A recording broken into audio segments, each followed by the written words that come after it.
Avant de commencer, j'aimerais vous inviter chacun en fonction de l'angle de la salle à regarder soit à sa gauche, soit à sa droite. Nous avons là, trônant majestueusement, son Excellence colonel Mamadi Doumbouya, président du CNRD, président de la transition, chef de l'État, chef suprême des forces armées. Je vous pose la question, est-ce qu'il n'y a pas quelque chose qui vous dérange?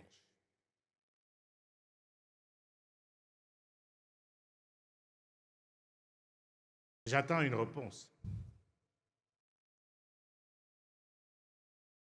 Est-ce que ça ne fait pas beaucoup pour un seul homme? Je dis ça, mais bon, j'espère que je vais pouvoir reprendre mon avion demain. Mais moi, sincèrement, il y a quelque chose qui me dérange. Mais ce qu'il faut relever, c'est que ce n'est pas de sa faute. On nous a mis dans ce moule. Le président est omnipotent, omniscient. Il est président de tout. Dans ces conditions, quel modèle pouvons-nous avoir qui soit efficace? C'est la question centrale à laquelle nous allons vous inviter à répondre cet après-midi. L'heure est au coup d'État, c'est la mode. Les militaires sont devenus des véritables stars. Quelque chose qui, il y a encore quelques années, pouvait sembler anormal est devenu normal. Au Mali, au Niger, au Burkina Faso et ici en Guinée, les populations sont descendues dans les rues pour célébrer des coups d'État. Et je dois vous dire que moi, tous ces coups d'État m'ont fait plaisir. J'étais content. Pas parce que je suis favorable à la prise du pouvoir par les militaires, mais parce que c'était une occasion unique de nous poser enfin les vraies questions. Au lieu de jouer les vierges effarouchées, comme je vois certains le faire, en disant ce n'est pas normal, le rôle de l'armée n'est pas au pouvoir, nous devons nous poser la question, qu'avons-nous fait pour que l'armée devienne la solution et non le problème? Rappelez-vous qu'avant, quand il y avait un coup d'État, rarement ça faisait l'unanimité. Aujourd'hui, les coups d'État se font comme une lettre à la poste, sans effusion de sang. En réalité, les élections tuent plus que les coups d'État. Les révisions constitutionnelles pour les troisièmes mandats tuent plus que les coups d'État militaires. Regardez le dernier coup d'État au Gabon. On n'a même pas giflé quelqu'un. C'est quand même curieux qu'on en arrive là. Tout ceci pour dire quoi, madame, monsieur? La démocratie qu'on nous a imposée était une vaste escroquerie. Et c'est ce que ces coups d'État nous enseignent aujourd'hui. Et pour bien comprendre pourquoi c'était une escroquerie, je vous invite à faire un recours à l'histoire. Parce que malheureusement, depuis au moins l'esclavage, nous nous sommes toujours fait avoir. L'esclavage ne s'est pas arrêté parce que les esclavagistes, subitement, ont retrouvé une once d'humanité et ont pensé qu'il n'était plus bon de traiter les êtres humains comme des animaux. S'il faut reconnaître que des gens se sont battus pour que l'esclavage s'arrête, il ne faut jamais oublier que la véritable raison de la fin de l'esclavage, c'est la révolution industrielle.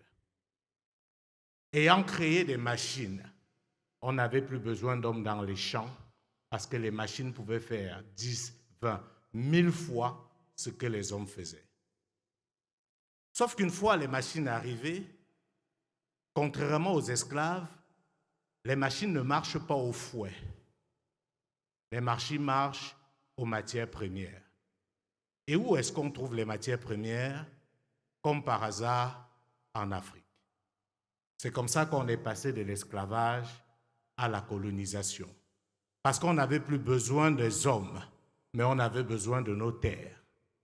Et on est venu nous coloniser pour récupérer justement ce que nous avons dans notre sous-sol. Et après, on a parlé de la décolonisation, une autre vaste escroquerie. Parce qu'après la Deuxième Guerre mondiale, les puissances qui n'avaient pas leur part d'Afrique ont estimé que les choses ne pouvaient plus continuer ainsi. Il fallait alors repenser le monde. Une fois de plus, nous nous sommes fait avoir. On a fait semblant de décoloniser. On nous a obligés à signer des accords léonins et on nous a donné des titres et des drapeaux et des hymnes. Nous faisons croire que nous étions aussi devenus des États. Que non, c'était encore un mensonge. Tous ceux qui se sont battus pour la véritable indépendance de l'Afrique, ou presque, ont tout simplement été assassinés. On s'est arrangé à mettre à la tête de nos États ceux qui disaient que l'indépendance n'était pas une nécessité, que nous n'étions pas prêts à nous diriger nous-mêmes. Vous vous rappelez des scènes de nos frères qui pleuraient au départ du colon en disant « Nous sommes perdus, qu'allons-nous faire ?» C'est à ceux-là qu'on a remis le pouvoir. Sauf que le monde a évolué, la guerre froide a progressé, le monde s'est divisé. Certains chefs africains qu'ils avaient imposés à la tête de nos États, puisqu'ils n'étaient plus préoccupés par la perte du pouvoir, ont eu du zèle, ont commencé à regarder ailleurs. Et ceux qui n'avaient pas leur part d'Afrique ont dit « Voici une occasion en or. Il faut arrêter avec les partis uniques parce que ça ne permet pas que nous puissions entrer dans le jeu. » La chute du mur de Berlin est venue terminer le communisme. L'idéologie capitaliste a triomphé avec son corollaire qu'on appelle affectueusement la démocratie libérale. Et comme Alain le disait tout à l'heure, François Mitterrand a réuni les dirigeants africains à La Baule pour dire « les choses ont changé ». Parce que des chefs d'État comme les Mobutu Sese Seko au Zaïre, Ahidjo au Cameroun, ou Houphouët-Boigny en Côte d'Ivoire n'étaient plus aussi malléables qu'on l'aurait souhaité. Ils étaient devenus tellement forts et puissants qu'ils pouvaient avoir l'outrecuidance qu'avait eu Mobutu de penser qu'il pouvait lancer une fusée à partir du Zaïre. Cela a inquiété. Et on s'est dit, comment on casse tout ça? Comment on fragilise tout ça? Et on est arrivé à ce nouveau modèle qu'on appelle aujourd'hui pompeusement la démocratie. Ce qui s'est passé, c'est que cette démocratie coïncidait avec les aspirations de ces dirigeants qui étaient prêts à tout pour ne pas perdre le pouvoir. Raison pour laquelle ils ont adopté ce modèle qui leur permettait de plaire davantage à la communauté internationale qu'à leurs propres concitoyens. Conséquence logique, 30 ans après, nous sommes dans un véritable jeu de dupes. Nous organisons chaque 5 ou 7 ans des élections. On sait très bien que très souvent, celui qui est proclamé vainqueur n'a pas gagné, mais on s'en accommode. Je viens d'un pays qui s'appelle le Cameroun, où en 2018, on a organisé une élection présidentielle. Devant le monde entier, tout le monde a été unanime que le principal vainqueur de l'élection, c'était la fraude. PV non signé, des militants de l'opposition tabassés, embastillés. Les autorités ont même poussé le bouchon jusqu'à faire venir des faux observateurs internationaux, qui étaient des clochards qu'on a ramassés ça et là pour venir crédibiliser une élection.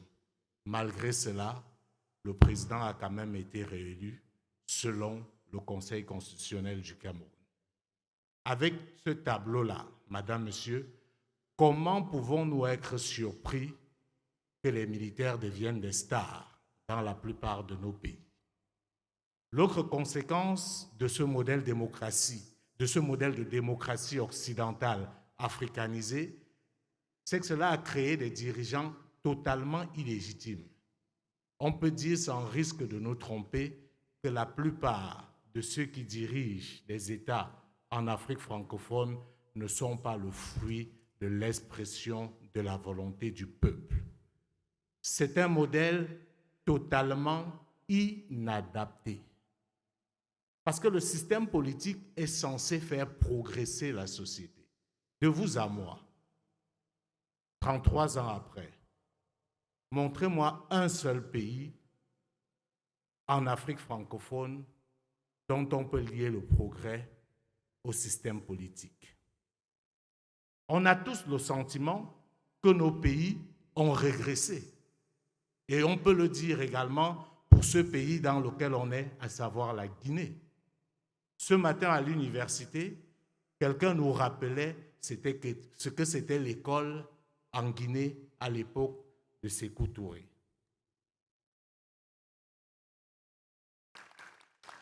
Tout ceci, madame, monsieur, pour dire, ce modèle n'est pas le nôtre.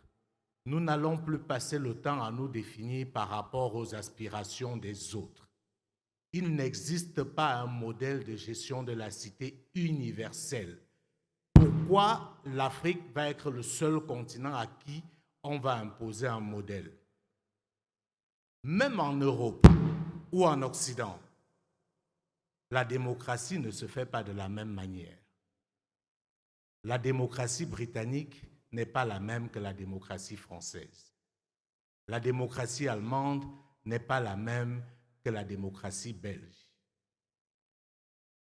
On vous dira, certains pays ne sont pas démocratiques. Et alors?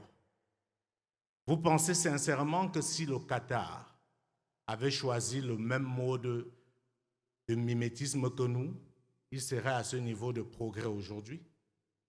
Vous croyez sincèrement que la Chine serait la première puissance commerciale du monde aujourd'hui si elle avait accepté de se faire imposer son modèle de gouvernance? Nous, en Mansa, nous croyons que non. Nous sommes convaincus que le salut de l'Afrique passe par la réforme de notre gouvernance et de nos institutions. Ce modèle de démocratie importée a conduit à quelque chose d'atroce, notre dénégation.